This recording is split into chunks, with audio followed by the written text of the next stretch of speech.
Labadiena, mėly žiūrovai, eteryje laida Krepšinio savaitė. Kviečiu žiūrėti. Šį kartą laidą pradėsime nuo Kauno Žalgirio reikalų. Trenerio Kazio Maksvyčio pasitikėjimo neturėjęs Stasas Mitrologas paliko Lietuvą.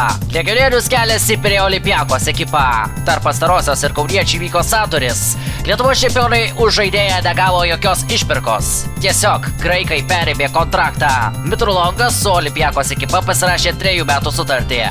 Tiesa, Eurolygoje šis krepšininkas galės žaisti tik nuo sausio pradžios, kai turnyre prasidės antrasis ratas. Mitrologas antrasis žalgirietis šį sezoną palikęs komandą. Pirmuoju tokiu tapo Ignas Brazdeikis, su kuriuo Mitrologas sujungs jėgas Pirėjo Olympiakos klube. O dabar apie Europos taurės turnyrą, kuriame nuostabiai rungtynes pradėjusi Vilniaus Lul sugrįžo į pergalių kelią. Kęstučio Kemzūros auklėtiniai išvykoje 84-71 įveikė vieną iš A grupės outsiderių Hamburgo Towers. Wolves nuostabiai pradėjo rungtynes. Per pirmasias 4 minutės Kęstučio Kemzūros auklėtiniai neleido varžovams pelnyti nė vieno taško, o patys sumetė 15. Nors ketvirtojo kėlinio pradžioje komanda skyrė 16 taškų ir aikštės šeimininkai buvo sumažinę skirtumą, tačiau Vilkai pergalę išsaugojo. Į Wolves rikiuotę šiose rungtynėse jau sugrįžo Vaidas Karidauskas ir Eigirdas Žukauskas, tačiau rungtyniauti dar negalėjo Rašydas Laibonas ir Jeffas Tayloras. Abu jie turi traumas.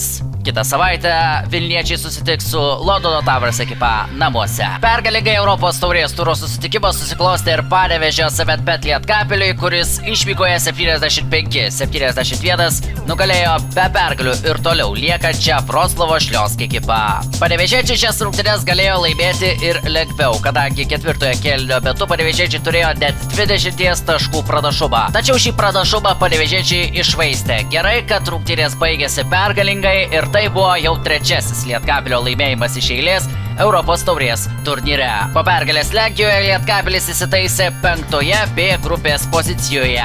Kitą savaitę panevėžiečiai vėl žais svečiuose ir kovos su šiuo metu 2-oje pozicijoje B grupėje esančių Klužo Nabokos klubu. Beje, pergalė Vroclave Lietkabeliui buvo pirmoji šio sezono Europos taurės išvykose.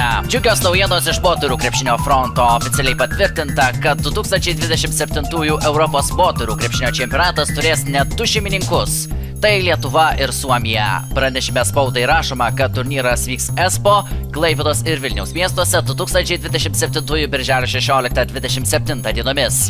Tai bus pirmas kartas Lietuvos krepšinio istorijoje, kuomet vyks Europos moterų krepšinio pirmenybės. Nors 2011-aisiais čia praūžė vyrų čempionatas. Šiuo metu Lietuvos rinktinė taikosi į 2025 Europos čempionato finalo etapą ir atranką pradėjo 2 pergalėm iš tiek pat galimų. Na, o laidos pabaigoje dar kartą grįžkime prie Žalgirio ir pažiūrėkime, kaip Žalgiriui sekėsi paskutinėse Eurolygos rungtynėse. Deja, žalgiriečiai patyrė dar vieną nesėkmę ir 72-89 krito prieš Pirėjo Olympiakos. Maža to, žalgiriečiai šiose rungtynėse dar joms nesibaigus prarado vieną iš komandos rezultatyviausių krepšininkų Tomą Dimšą, kuris patyrė traumą antrajame dvikovos kėlinyje. Dimša rungtynių nebetęsė, o tai reiškia tik vieną, kad po pertraukos kauniečiai vertėsi be vieno iš savo komandos lyderių. Kauniečiai 10-osiose sezono rungtynėse patyrė 6-ąjį pralaimėjimą. Kauniečiams tai buvo jau 5-oji nesėkmė per pastarąsias 6 rungtynes. Kitą savaitę kauniečių laukia dar vienos rungtynės išvykoje su Milano Armani ekipa. O šiandien mes laidą baigiame ir atsisveikiname iki kitos savaitės.